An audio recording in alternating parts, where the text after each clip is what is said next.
Subscribe now and press the bell icon. Never miss an update.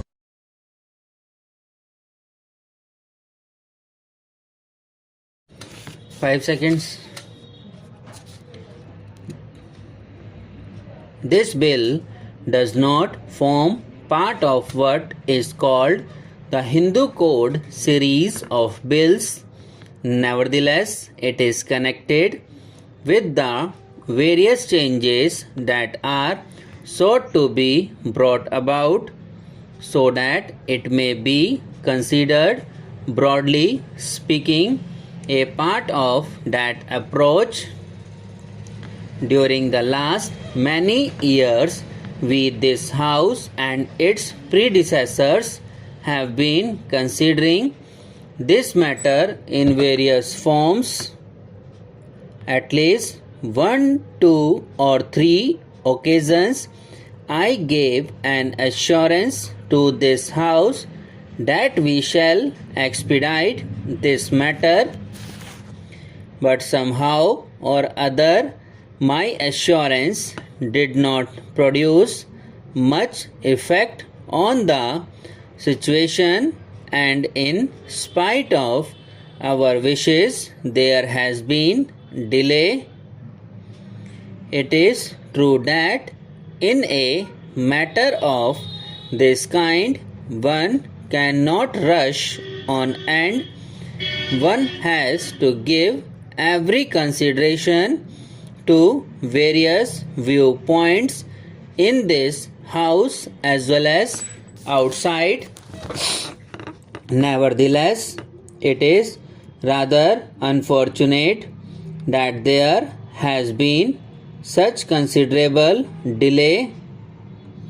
Therefore, it is a matter of peculiar satisfaction to me that we are at last coming to grips with these problems in the shape of this bill and 1 or 2 others that will follow.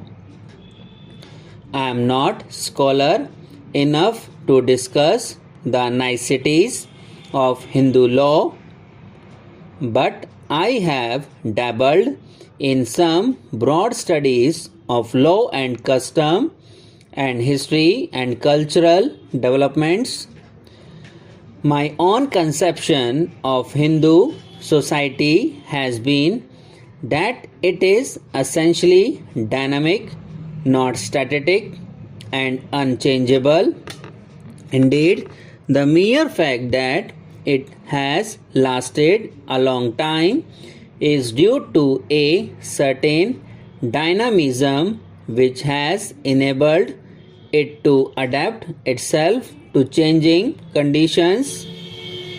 Gradually, Hindu society became rather static through the hardening of the caste system and in various other ways.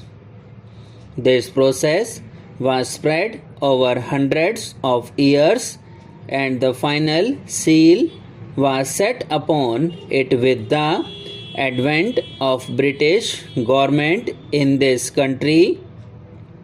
Whenever we talked of Hindu law, we always talked of Hindu law and custom, which meant that custom was gradually changing Hindu law. That is, as conditions changed, customs developed which affected the law in practice, whatever it might have been in the ancient text. Of course, there are so many ancient texts that one can quote the scripture for any argument.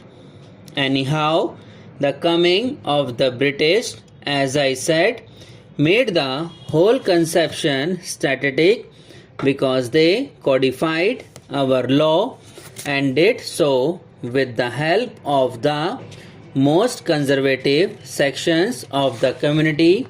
Here we have gone through political revolution in this country and become independent.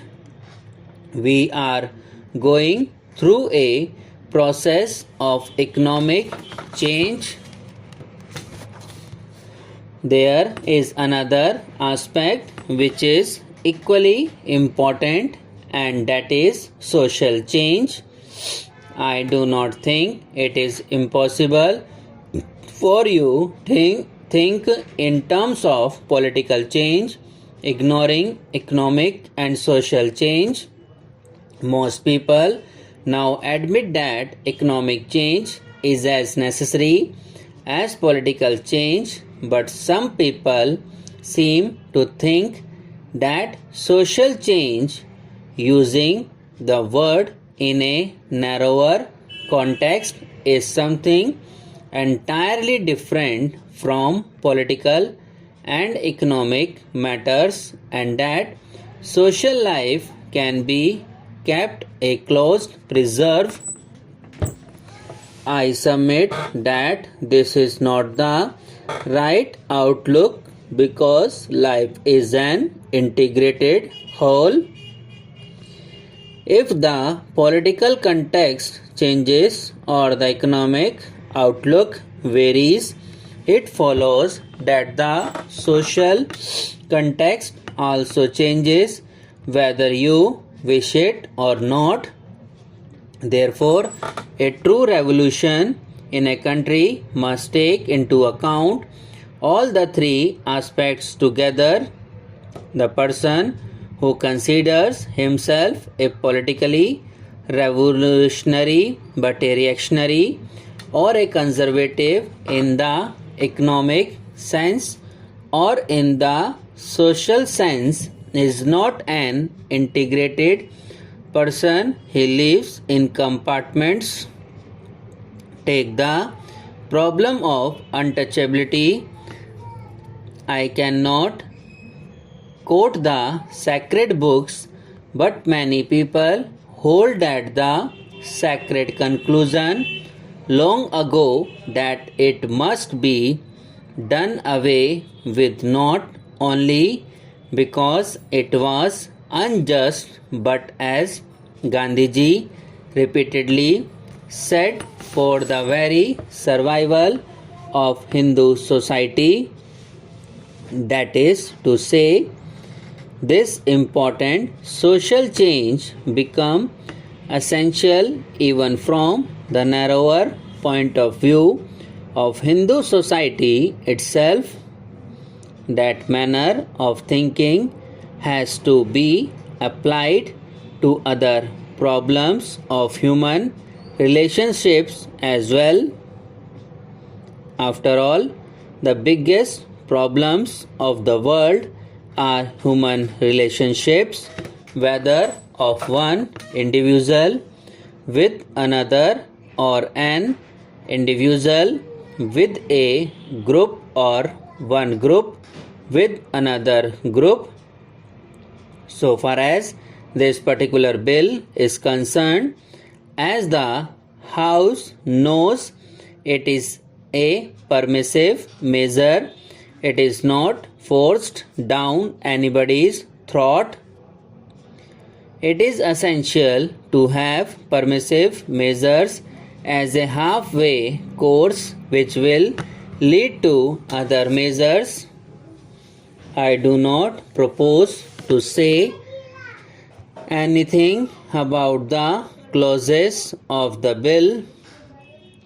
I think that as the bill has emerged from the Council of States, it would be desirable to make alterations or amendments only here and there, not in regard to any big principles.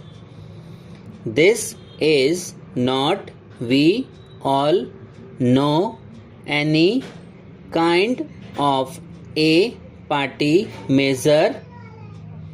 It is a measure affecting all of us. The bill concerns not merely Hindus, for it is a permissive measure which anybody can take advantage of. Subscribe now and press the bell icon. Never miss an update.